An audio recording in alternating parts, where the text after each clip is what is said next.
Bertemu kembali dengan saya Wahyu Setiawan dalam acara podcast Kelakar Bung Wahyu. Pada kali ini kita akan menampilkan narasumber baru yang merupakan seorang yang luar biasa sekali, yaitu adalah Dr. Andika. Dr. Andika merupakan seorang pendidik juga ya, merupakan juga seorang pegawai yang ada di pemerintahan Kabupaten Belitung Timur. Selamat sore, Bung Andika. Sore, Bung. Nah, ini yang menarik dari Bung Andika hari ini adalah di mana beliau ini merupakan seorang yang mempunyai gelar sangat panjang nih. Beberapa double degree itu ya. Alhamdulillah. Ini dipanggilnya Dokter Andika apa kita panggil Bung Andika saja nih enaknya? Bung nih? Andika saja. Bung Andika saja Iya. ya. Bung Andika, yang pertama-tama ingin saya tanyakan adalah Bung Andika, apa sih yang memotivasi Bung Andika ini sehingga ingin memperoleh pendidikan sampai dengan gelar doktor tadi?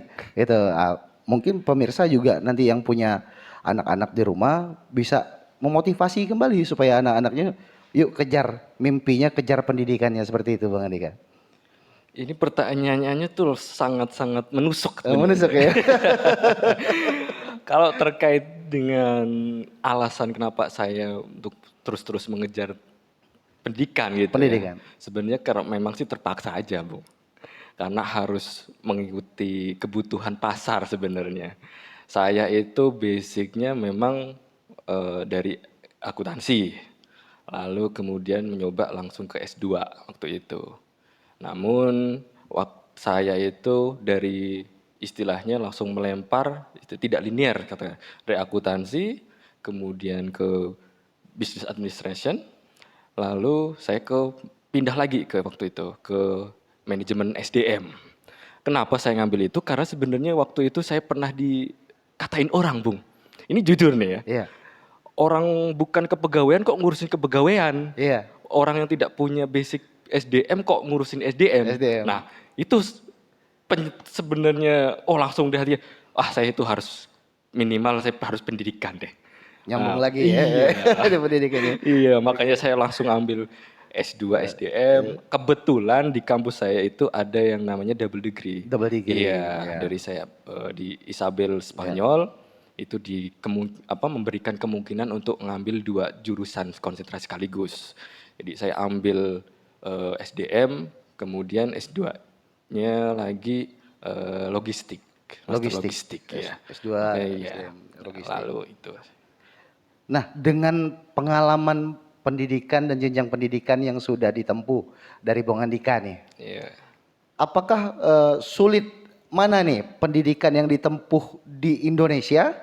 Apakah pendidikan yang ditempuh di luar negeri? Karena saya dengarkan tadi dari apa yang Bung Andika sampaikan bahwa pendidikan Bung Andika ini ada yang di Spanyol dan ada yang di Paris ya. Iya. Untuk S2-nya di Spanyol, Iya. S3-nya di Paris. Nah, apa perbedaan sistem pendidikan antara Indonesia dan luar negeri ini, Bung Andika? Kalau ini menurut sudut pandang saya Ya. kebetulan saya yang mengalami, kebetulan kalau di Indonesia, mohon maaf, kalau kita kan ketahui semua universitas katakanlah dia disuruh mau tidak mau harus berproses ke BLUT atau PTNBH.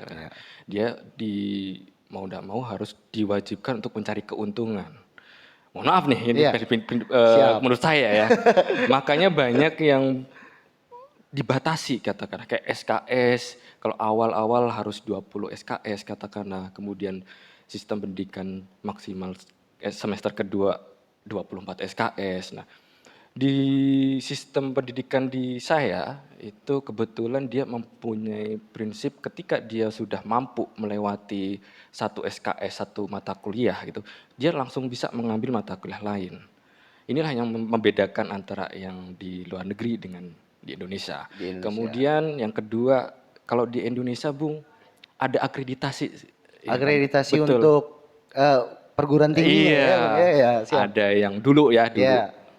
A, B, C. Kalau sekarang kan unggul, baik, sekali baik. Nah, ini kan yang membedakan. Kalau di luar negeri, yang penting asal dia sudah terakreditasi, diakui oleh kementerian lokalnya di sana, kemudian sudah mendapatkan rekomendasi dari KBRI kita untuk mempermudah untuk penyetaraan, itu sebenarnya sudah lebih nyaman gitu.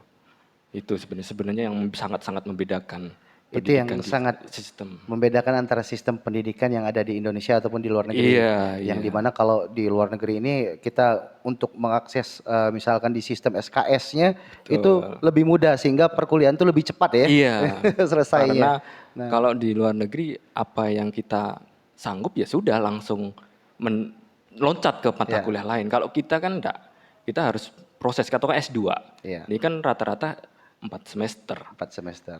Mentok dengan 4 semester itu 40 SKS sampai 60 SKS. Makanya dia dibatasi, dibuat 4 semester. Nah, kalau di luar negeri dia sistemnya apa yang kita sanggup katakan ambil langsung 10 semester katakanlah. Dia langsung ngambil saja. Kemampuan kita diuji di situ. Makanya kalau di luar negeri itu kemampuan untuk berpikir, untuk berinovasi, untuk mengejar mata kuliah yang dipelajari itu, Iya. dia lebih terekspos. Lebih terekspos ya. Benar, tidak terkekang oleh Ya. jarak misalnya waktu harus di sini kita harus 24 SKS gitu. Sehingga semangatnya tetap terjaga nih Pak. Benar, Bagaimana kita benar. menjaga emosi, Iya. kondisi emosional kita supaya tetap pada stuck yang sama nih ya. Tujuan awalnya Ya, biar cepat lulus biar cepat gitu lulus kan. Iya. Ini Bung Andika. Bung Andika, ini bagaimana kita melihat gelar-gelar yang sudah Bung Andika capai pada hari ini. Nah, bagaimana pendidikan ini menjadi suatu hal yang inklusif, bisa dinikmati dari setiap orang yang ada di Indonesia. Kita tahu hari ini bahwa bonus demografi Indonesia ini luar biasa sekali dengan usia produktif ataupun kita sebut saja di usia mudanya sangat banyak. Namun yang dari kacamata pendapat saya ini dan berdasarkan data yang saya dapatkan, orang yang menikmati akses perguruan tinggi itu masih sedikit sekali. Nah, dari sudut pandang Bung Andika ini, bagaimana orang ini bisa memperoleh pendidikan yang layak sehingga bisa nih mencapai apa yang Bung Andika capai bisa dirasakan juga dicapai oleh adik-adik kita, generasi-generasi ke depan kita, sehingga pendidikan ini menjadi suatu hal yang tidak merupakan barang mewah lagi bagi mereka. Nah, seperti itu Bung Andika. Kalau itu sebenarnya termasuk tantangan pemuda saat ini, Bung. Iya. Bahwa salah satu tantangannya adalah kebetulan itu saya mengajar di salah satu universitas ya. Iya. Itu kalau saya tanya mahasiswa baru, apa sih tujuan kuliah? Hampir 80% jawabannya, kalau jujur dia 80% jawabannya aja untuk bekerja, kemudian outputnya dapat duit. Nah, inilah kenapa banyak yang salah, mindsetnya salah, tujuan awalnya salah. Kalau menurut saya ya, karena begini, kalau mindsetnya begitu, orang akan menganggap ngapain sih kita kuliah 3 tahun, 4 tahun buang-buang waktu saja. Toh kita keluar lulusan SMA, Iya. kita ke kolong langsung dapat duit. Dapat duit ya. Kan buang-buang waktu. Buang-buang waktu, Nah, ya. ini tantangannya bagaimana merubah mindset. Merubah mindset bahwa pendidikan itu tidak hanya sekedar untuk output tadi, mendapatkan pekerjaan, kemudian mendapat uang. Namun dengan pendidikan itu kita bisa menambah skill baru, kemudian menambah ya minimal relasi katakanlah ya pengalaman hidup. Karena gini, kita jujur Bung, bahwa berapa sih orang yang sukses dengan lulusan SMA Bung? Betul. Seperti Steve Jobs katakanlah ya, paling 1 juta dibanding 1 Bung. Kalau di Indonesia ada mungkin yang terkenal almarhum Bob Sadino ya. Nah, kita kan tidak bisa hanya mengandalkan itu. Makanya tujuannya kita itu kita merubah mindset. Dengan pendidikan itu kita membuat peluang lebih besar lagi agar kita bisa menjadi sukses. Itulah kenapa saya untuk kuliah. Karena tadi selain saya menambah skill baru, kita menambah relasi, Bung. Itu. Jadi menurut Bung Andika ini pendidikan merupakan salah satu pembuka pintu peluang. Betul. Untuk kita mengakses kehidupan yang lebih baik lagi di kedepan harinya. Begini Bung, pemuda hari ini tantangannya adalah merupakan pemuda yang lahir di generasi Z dan generasi Alpha. Mereka ini hidup melek, dilahirkan sudah kenal dengan teknologi. Iya. Nah, bagaimana menurut Bung pemanfaatan teknologi yang tepat nih untuk pemuda-pemuda ataupun generasi-generasi yang ada pada hari ini? Oke. Karena fenomena doom scrolling itu Iya. sekarang menjadi suatu tantangan itu bagi pemuda yang ada hari ini. Nah, tadi ya, kalau memang mengenai tantangan tadi, selain tadi pendidikan kayak tadi, kita melalui ke perkembangan teknologi, kemajuan teknologi katakanlah. Sebenarnya tantangan itu kan kalau kita tidak dimanfaatkan dengan baik, itu kan menjadi mudarat juga kan. Tetapi kalau tantangan itu bisa digunakan, itu menjadi peluang, Bung.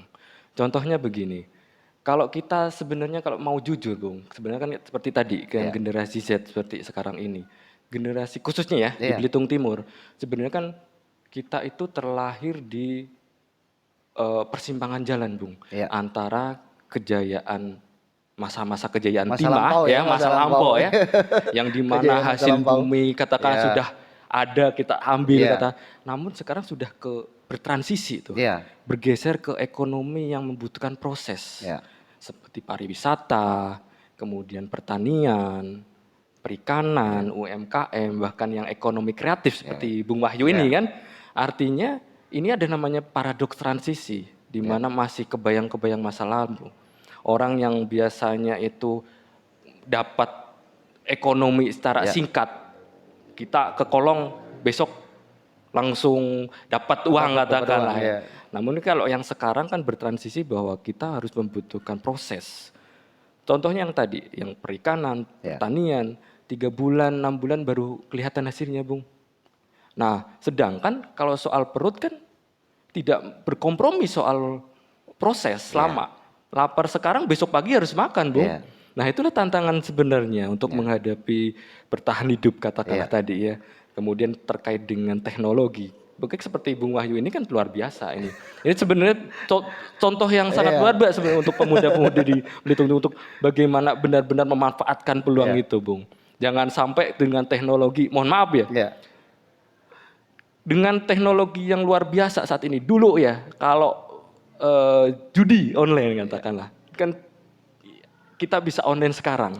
Nah ya, judol merajalela, apalagi kalau judol, mohon maaf, kalah akan terjerat ke pinjol.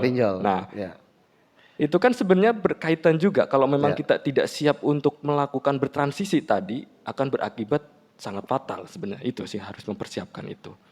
Nah, begini Bung, ini transisi tadi yang sudah Bung bahas, bagaimana cara kita beradaptasi ya di pemuda untuk memanfaatkan teknologi yang hadir pada hari ini, memudahkan pemuda-pemuda ini dalam mengakses segala sesuatunya. Fenomena ini sering kita bahas bahwa ekonomi kreatif digital. Kemudian, ekonomi kreatif digital ini merupakan salah satu potensi yang digadang-gadang di kemudian hari ini akan menjadi ekonomi yang dimiliki oleh generasi ke depan.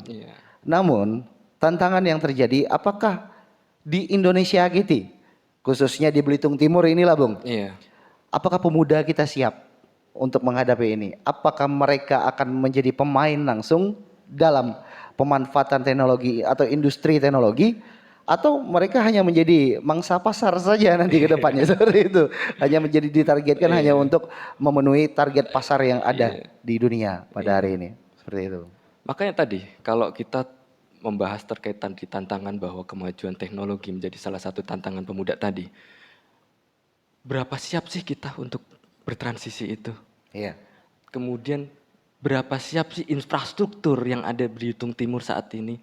Contohnya begini, kalau kita berekonomi kreatif katakanlah, apakah ada tempat untuk para pemuda katakanlah? Ini menyebabkan kalau kita tidak siap untuk bertransisi, itu akan bertransisi ke krisis identitas, Bung. Krisis identitas ya Bung. Ini langsung terus ke krisis identitas. Bahwa kalau memang kita tidak siap untuk bertransformasi dan infrastrukturnya tidak bertransformasi, itu bakalan menyebabkan krisis identitas.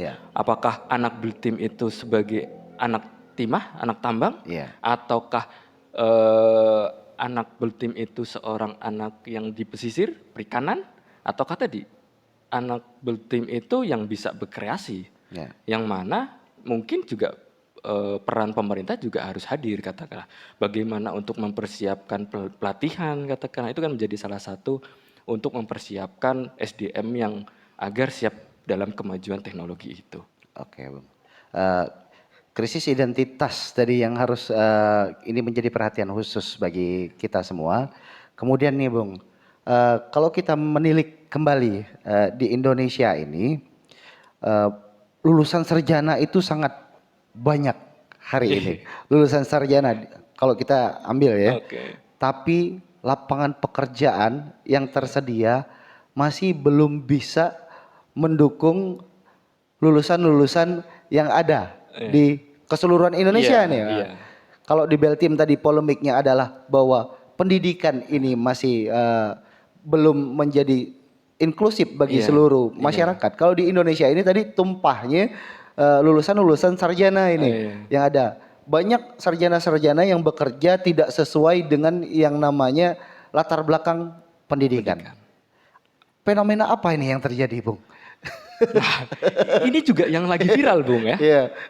Ada menteri Iya. yang menyampaikan bahwa akan menghapus jurusan-jurusan yang mempunyai lulusan yang banyak. Lulusan yang banyak. Kan? Iya, ini baru-baru ini kan? lagi hangat ini ya. Ini kenapa, Bung? Iya. Sebenarnya yang sampai tadi linearitas antara yang outputnya dengan apa yang akan dikerjakan misalnya ini sangat berbeda. Makanya ini ada fenomena horizontal mismatch. Iya. Kalau di dalam keilmuan itu horizontal mismatch Iya. antara permintaan yang kesenjangan tadi, Kesenjangan permintaan pasar Iya. dengan apa yang tersedia Iya. itu tidak sebanding lurus ya. Sebanding lurus, Iya. ya. Kan? Ketika makanya ada supply demand, Iya. ketika ada penawaran pada permintaan, itu hanya menyebabkan adanya perbedaan antara salah satu faktor katakanlah yang menyebabkan linearitas berbeda dengan pendidikan dengan apa yang dikerjakan. Iya. Selain itu juga kadang gini, Bung. Ada yang terpaksa karena harus merubah. Iya. Seperti tadi, faktor-faktor yang lapangan pekerjaannya tidak tersedia untuk mereka. Iya. Kemudian yang ketiga adalah ya karena keterbentur ekonomi. Adanya itu ya sudah, ambil saja. Ambil Kan saja. begitu. Yang ketiga kadang gini, apa yang kita lamar katakanlah, kita daftar dari SMA nih. Iya. Kita mencoba mendaftar, kadang tuh tidak serta-merta dipikirkan, oh kita mau jadi apa. Iya. Kadang, yang peluangnya gede untuk diterima deh. Iya. Kita asal-asal aja. Namun setelah kita sudah lulus, sudah menjalani pendidikan itu, oh ternyata tidak sesuai dengan basic kita. Iya. Itulah salah satu juga sebagai faktor kenapa banyak yang minoritas. Makanya kalau terkait dengan tadi yang faktor yang pertama, demand yang supply, tentunya kalau yang selain itu kan karena faktor pribadi ya. Iya. Yang kedua, yang pertama kan tadi karena faktor demand supply tadi.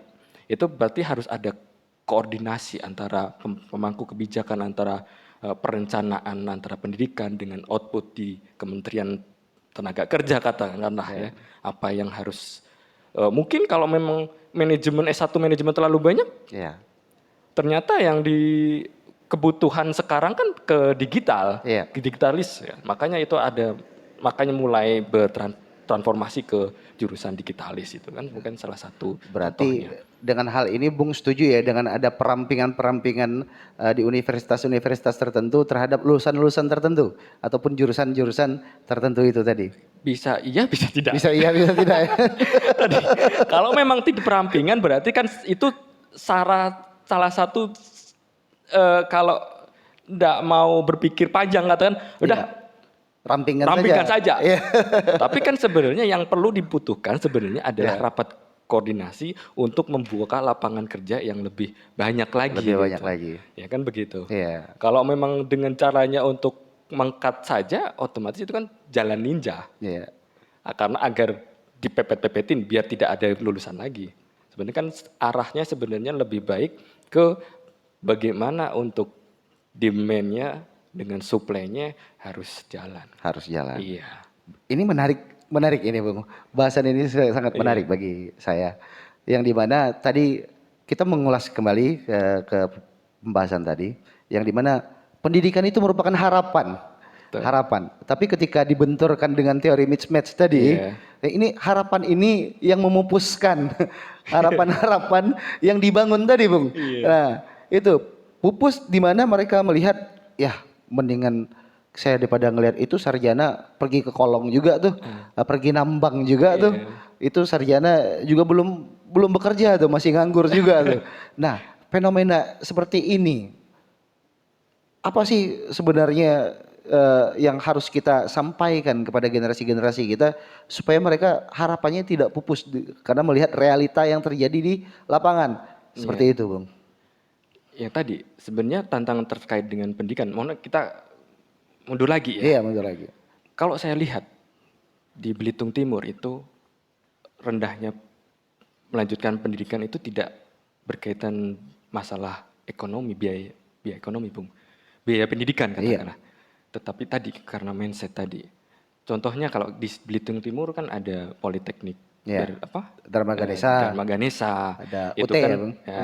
Dharma Ganesha yang 400-500 Iya, ribu ya per iya, bulan. iya, Kemudian kebetulan saya ngejar di iya, UT katakanlah, iya, itu 1.200.000, 1.300.000 per semester. iya, Anggap saja satu bulannya 200. iya. Itu kan 1.000 rupiah per hari. Per hari ya. Iya.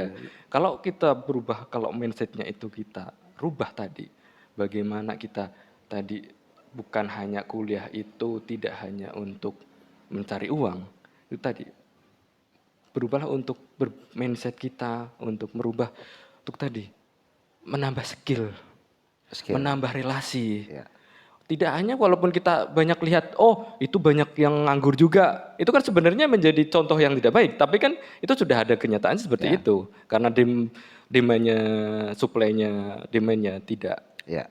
sebanding, akhirnya banyak yang tidak terserap. Ini sebenarnya perlu adanya dukungan dari keluarga juga, Ya. dari internal untuk mendorong. Kemudian dari pemerintah, agar sering-sering contohnya kayak kemarin kayak Sarasehan Pemuda dari Iya. Dispora dengan Dari KMPI Dispora. ya. Itu kan memberikan pengetahuan lebih bahwa pendidikan itu penting kok. Penting. Iya, sangat penting. Sangat penting.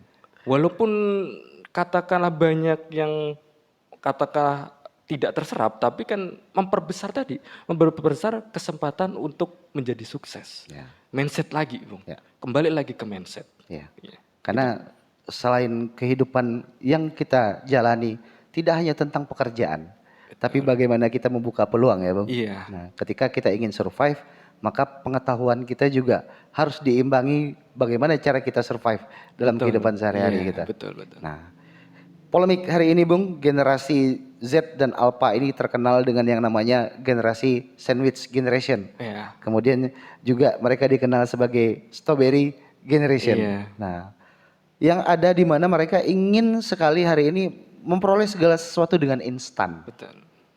Karena mereka juga disuguhi dengan tayangan-tayangan dan media-media digital yang instan juga Iya. hari ini. Iya. Nah, mereka melihat kalau saya punya uang mendingan saya judol tadi. Ah, Siapa tahu jadi 1 juta, Iya. siapa tahu jadi 2 juta. Kemudian kalau saya punya uang mendingan saya main kripto nih, berinvestasi nih. Nah, bagaimana pandangan Bung dengan kejadian-kejadian seperti ini? itulah yang tadi bagaimana salah satu tantangan pemuda. Perkembangan teknologi tadi, Perkembangan kalau teknologi. memang tidak bisa digunakan itu akan menjadi bumerang. Ya, Tapi kalau tantangan itu bisa digunakan itu menjadi peluang. Itu kuncinya. Bagaimana kita harus siap untuk bagaimana untuk memberikan pengetahuan lebih katakanlah. Gini loh, Bung. Yang all itu kadang-kadang sangat mengerikan loh. Tadi ya, judol. iya, Kalau tidak sukses akan pinjol. iya, Kalau tidak sukses lagi akan mati konyol, Bung. iya. Iya kan? Begini. Ini sebenarnya bagaimana kita ketahui, Bung. Ya. Di Belitung Timur kan sekarang banyak fenomena yang itu tadi, Ya. yang ingin mengakhiri kehidup Ya. lebih cepat. Ya, Banyak faktor-faktornya termasuk tadi, ya, judul tadi kan. Ya.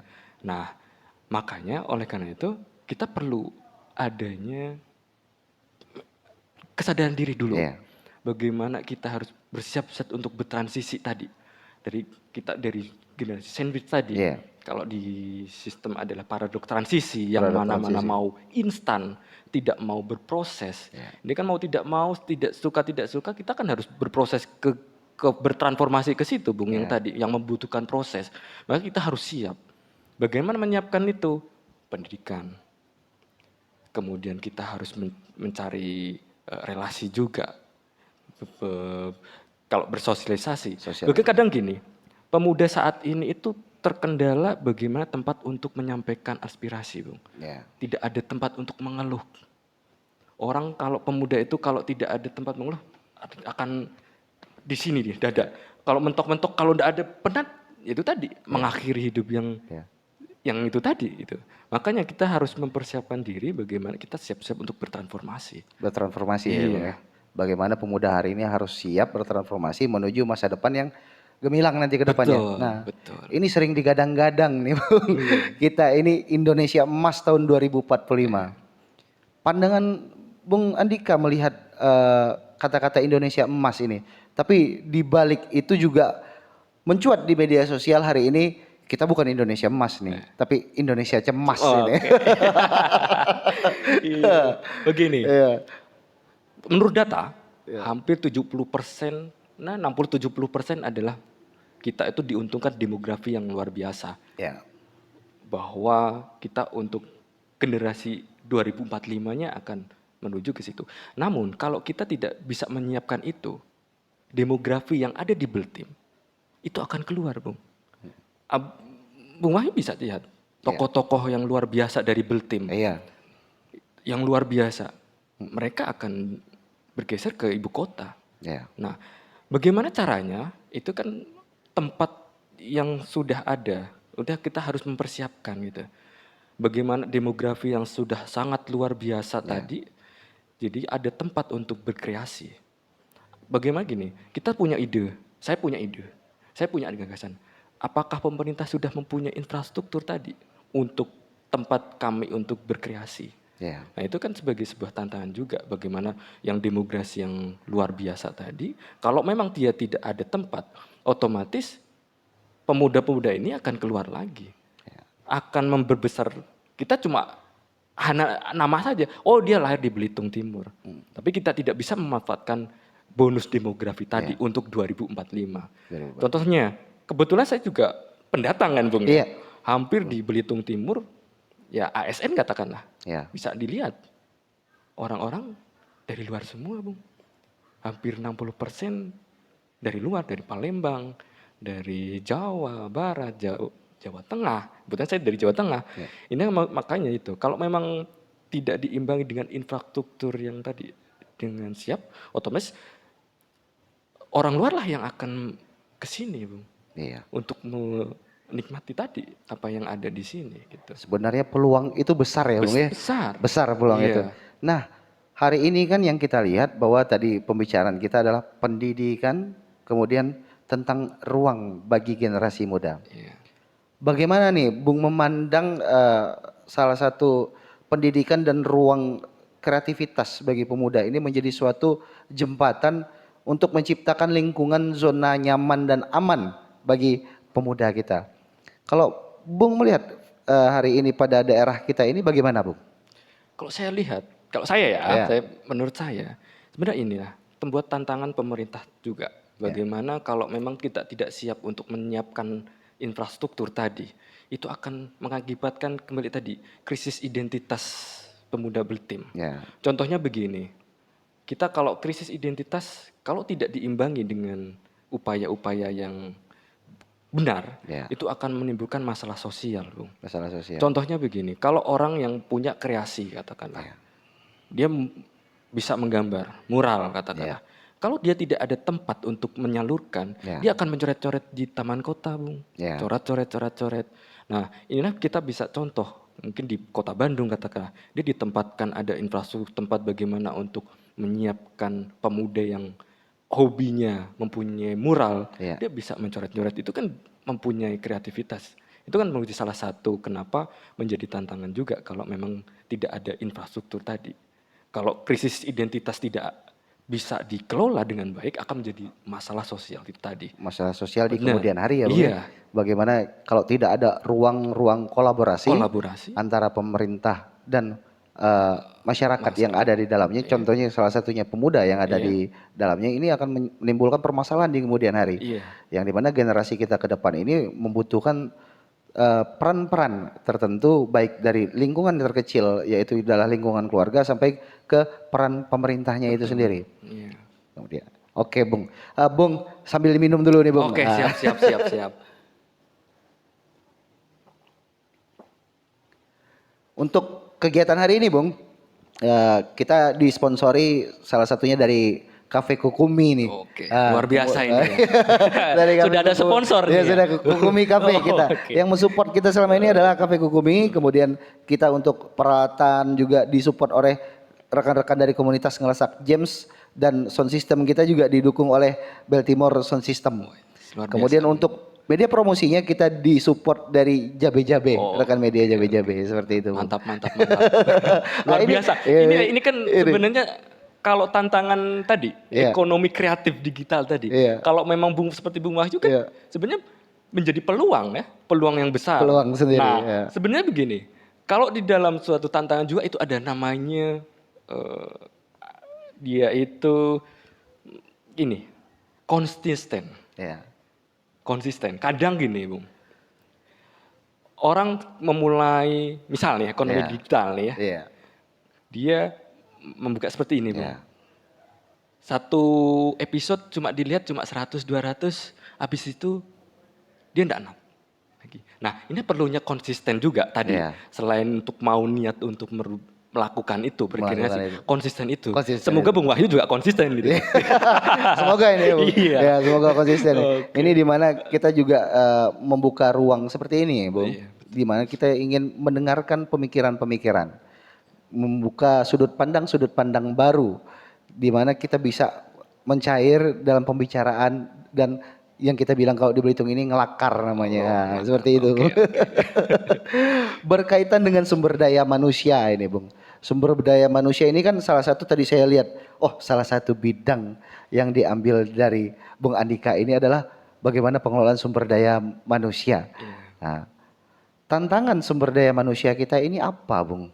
Yang ada khususnya di Indonesia ataupun di Beltim sendiri ini apa sumber daya manusia yang perlu kita perhatikan dan perlu menjadi perhatian khusus bagi kita, seperti itu. Begini, kalau soal terkait dengan kebetulan Ya.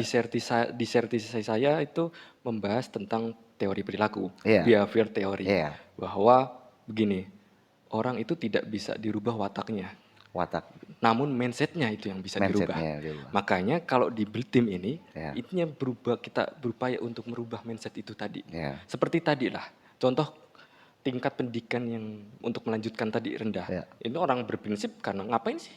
Ya. Untuk kuliah toh kita kekolong aja, buang waktu 3 tahun 4 tahun. Ini akan menjadi tantangan tersendiri. Bagaimana kita mindset sebagai sumber daya manusia untuk merubah mindset tadi. Ya. Kita berupaya untuk bisa bertransformasi tadi. Jangan hanya untuk kita kadang tuh begini, melupakan mantan tuh susah, Bung. Ya. Iya, awal-awal. dalam kasus percintaan ya. Iya kan. Ya seperti ini tadi. Iya. Keromantisme, Iya. masa-masa kejayaan Iya. Bima itu sangat susah. Ya. Duh, malah bikin, kenapa enggak seperti itu tadi? Orang pasti berkira, ya udahlah, ngolong lagi. Padahal kan sumber daya alamnya pasti akan berkurang. Ya. Itulah tadi, mindsetnya harus dirubah. Bahwa di Beltim inilah yang susah untuk kita berusaha untuk merubah mindset tadi. Ini sensitif Bung sebenarnya kalau kita bahas di untuk Beltim ini agak Oke, sensitif oke, ini. oke. Karena kalau kita bahas tentang dunia pertambangan, pendidikan dan investasi masa depan. Nah, ini kebanyakan orang-orang itu akan bertanggapan, wah hari ini kami yang butuhnya makan. Iya. Kemudian yang menjadi alternatif singkatnya itu adalah tambang. Iya. Sedangkan tidak pernah kita perhatikan adalah sumber daya manusianya tadi. Sumber daya alam itu tahun menahun pasti akan selesai dan habis. Betul. Berdasarkan waktunya. Mungkin romantisme masa lalu Iya, itu iya. hanya menjadi sebuah cerita, Iya. ya, yang sudah diangkat dalam Laskar Pelangi misalkan. Tapi bagaimana ini, Bung, eh, memberikan pandangan baru secara akademis nih ya, Iya, bagi masyarakat yang ada di Belitung Timur ini, Bung, khususnya bahwa timah ini bukan lagi satu-satunya pencarian, tapi menjadi ada loh hal-hal alternatif lain yang bisa kita lakukan. betul. Namun prosesnya yang mungkin yang agak Iya, panjang. betul. Nah, Nah, itu. inilah. Makanya kita kembali lagi ke mindset tadi Iya, bahwa kita terlahir di antara paradoks transisi yang iya, terlahir di kalau kita mengibaratkan itu kita terlahir di tengah-tengah badai kehidupan. badai kehidupan. Iya, permasalahannya tidak hanya satu, Bung. Iya, 3 permasalahan tadi. iya. Bahwa tadi soal ekonomi, Hmm, kemudian soal pendidikan, kemudian tadi mentalitas. iya. Itu kan saling bertabrakan. Hmm, Nah, apa sih sebenarnya yang harus kita sebenarnya kalau kita bisa garis bawahi adalah warisan ke masa depan. iya, Kita harus merubah mindsetnya, bergeser. Apa sih hasil bumi yang kita peroleh? Namun kita rubah gitu. Bagaimana kita itu rubah mindsetnya? Apa sih yang kita harus tanam iya, ke kepala dan ke hati para pemuda itu iya, untuk bagaimana nantinya kita wariskan ke masa depan lagi. Oke, kita bisa makan sekarang, iya. timah sekarang. Namun ke depan anak cucu kita bagaimana? Gitu. Itu Namun yang menjadi yang tidak terfikirkan iya, terkadang betul. oleh Iya. masyarakat Kalau kita pada hari kalau ini.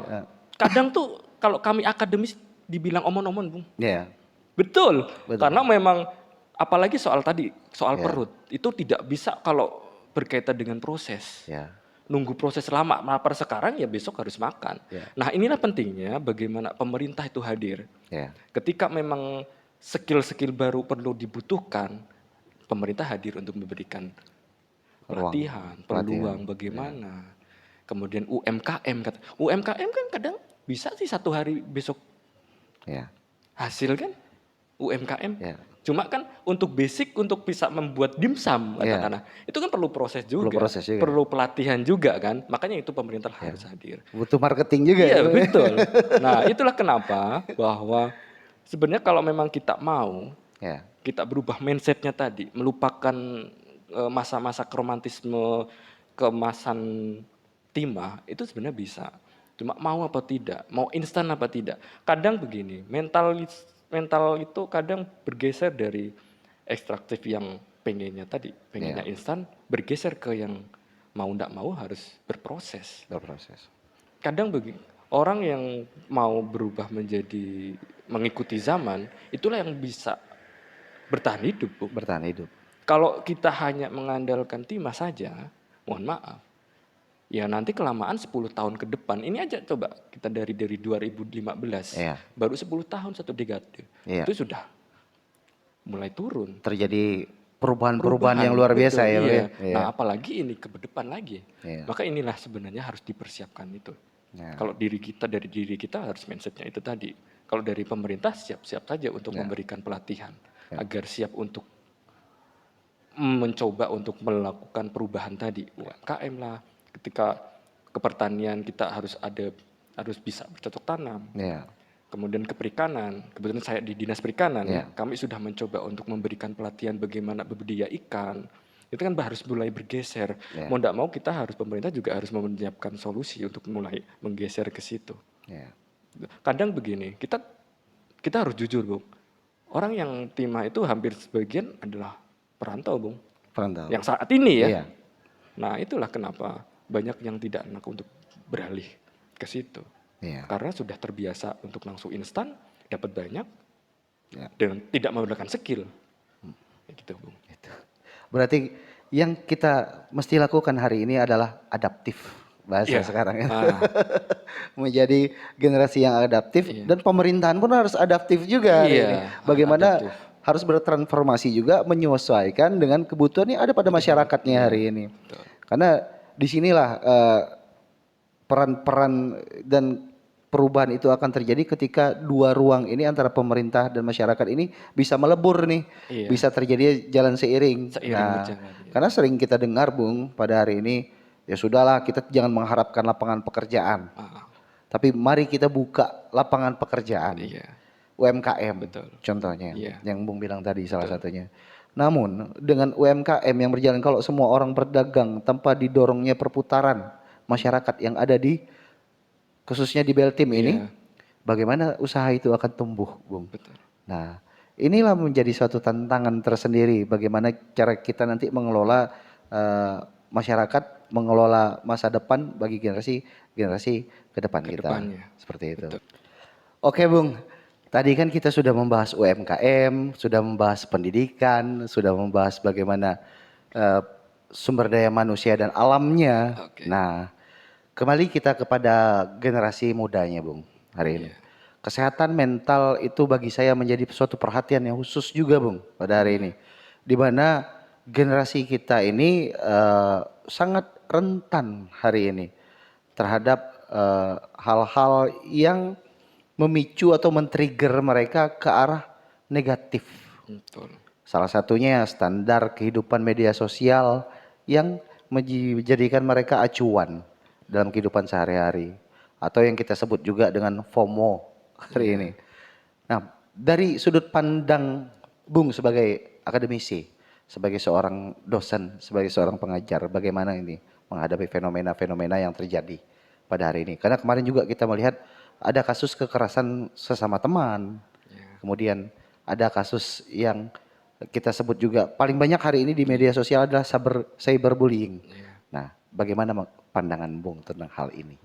Begini, kalau terkait dengan krisis identitas tadi, Iya. kan berawal dari kurangnya siap untuk mental tadi. Iya. Kalau memang tidak bisa dikelola dengan baik, ini akan menimbulkan masalah sosial. Iya.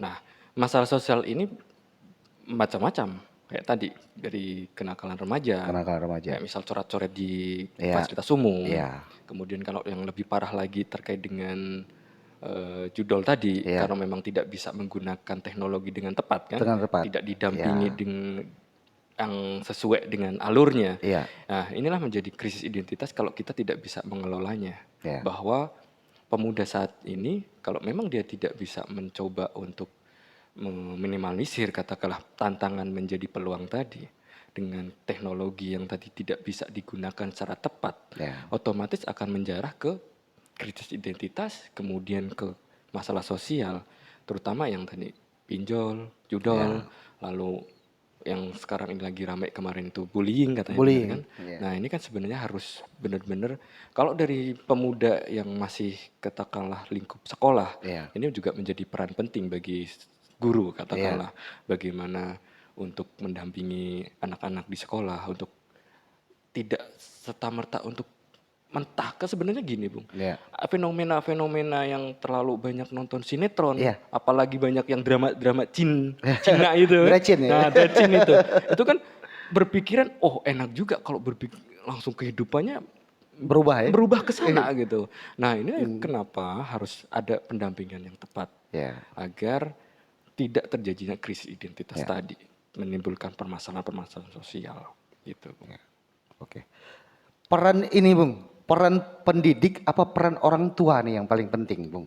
Dari apa yang disebutkan tadi Bung. Karena krisis identitas ini mungkin salah satunya yang sering disalahkan iya. adalah pendidik. Pendidik ya. Yang ada di instansi ataupun pemerintahan. Iya. Nah, namun ini juga tidak terlepas bagi saya dari peran-peran orang tua. Betul. Karena kehidupan mereka itu hampir 70% itu dijalani di kehidupan keluarga ya atau di iya. peran orang tuanya. Bagaimana Benar, ini, Bung? benar.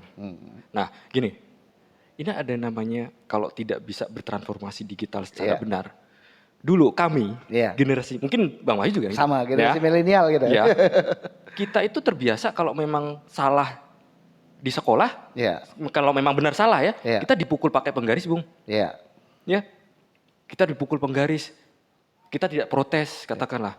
Sekarang kalau ada anaknya dipukul, Iya. orang tua malah menyalahkan pendidik. Iya. Tujuannya sebenarnya mendidik. Iya. Sebenarnya itu kan sebenarnya ada fenomena yang sangat bergeser. Ya. Yang dulu katakanlah kalau ketika anak sekolah yang sudah dipasrahkan ke sekolah, katakanlah ke pendidik, apapun yang dilakukan guru sebenarnya orang tua ya sah saja dulu ya. Tapi kan kalau sekarang terbentur adanya hak asasi manusia itu Hak asasi manusia.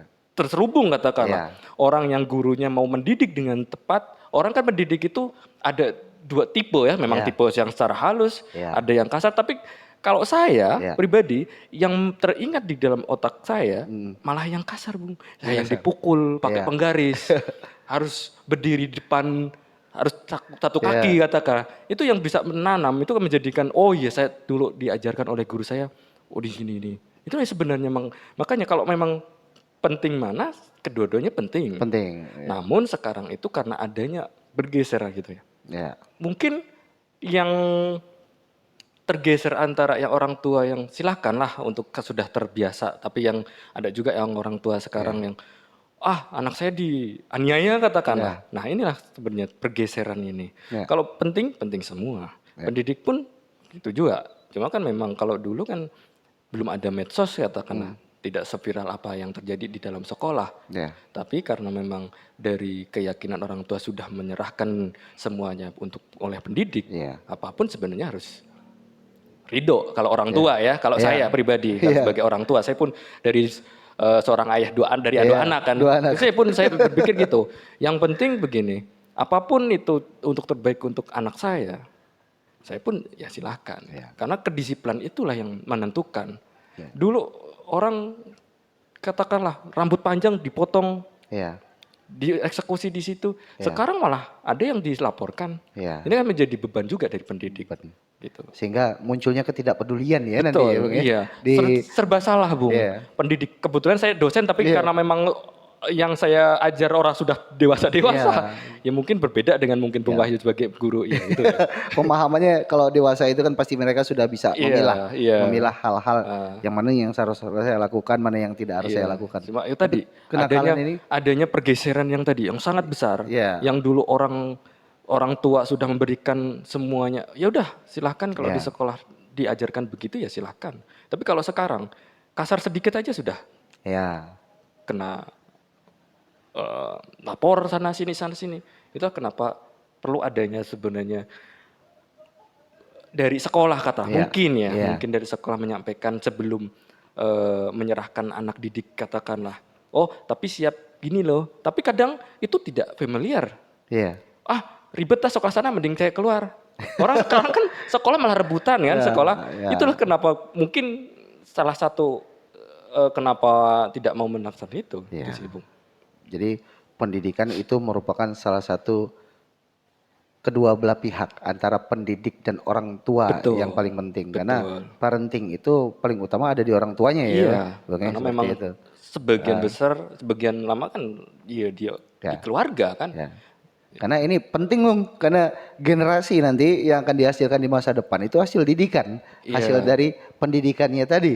Ketika mereka tidak siap menghadapi pendidikan yang ada dan kemudian dalam lingkungan yang tidak mendukung, ya ini yang kita khawatirkan di ke depan itu generasi kita seperti apa nantinya.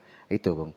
Nah, ini mungkin sebelum mengakhiri perjumpaan Bung, yang ingin saya tanyakan lagi adalah Bung, penting mana seorang yang pintar, seorang yang cepat dalam mengerjakan segala sesuatunya, apa seseorang yang tangguh di dalam kehidupan kita ini untuk generasi kita masa ini, seperti itu.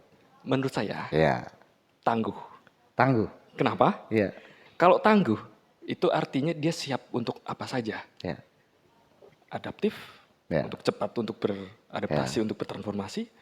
Kemudian tangguh itu tidak lembek kayak tadi. Kalau di sekolah sudah digembleng katakanlah untuk kuat katakanlah tidak apa-apa. Mama, ibu, ayah, bapak. Nah, itu kan menjadi yang penting adalah tangguh. Kalau tangguh, mental tangguh sudah terpelihara, pasti nanti akan pintar. Otomatis itu sejalan. Itu sih Bung. Kalau menurut saya ya. Itu ya Bung ya. Oke. Jadi memang yang dibutuhkan pada hari ini adalah generasi-generasi yang tangguh. Sehingga di kedepannya nanti, karena mereka ini menjadi pemimpin-pemimpin kita nanti di Iya. kemudian hari. Kita tidak tahu bahwa generasi ini, bahwa suatu bangsa yang maju itu tergantung bagaimana generasi yang akan membawa Betul. kemajuan itu sendiri. Iya. Oke Bung, terima kasih Bung Siap, untuk siap, pertemuannya sama-sama, hari Bung. ini. Luar biasa ini. Udah lama ya, udah berapa jam ini? Mungkin kita bertemu lagi nanti di Oke, sesi-sesi oke, siap, berikutnya. siap, siap. Nanti untuk pemirsa juga jangan lupa subscribe dan like channel podcast Bung Wahyu, Kelakar Bung Wahyu, yang kemudian kita akan membahas tema-tema yang menarik di kedepannya lagi. Seperti itu.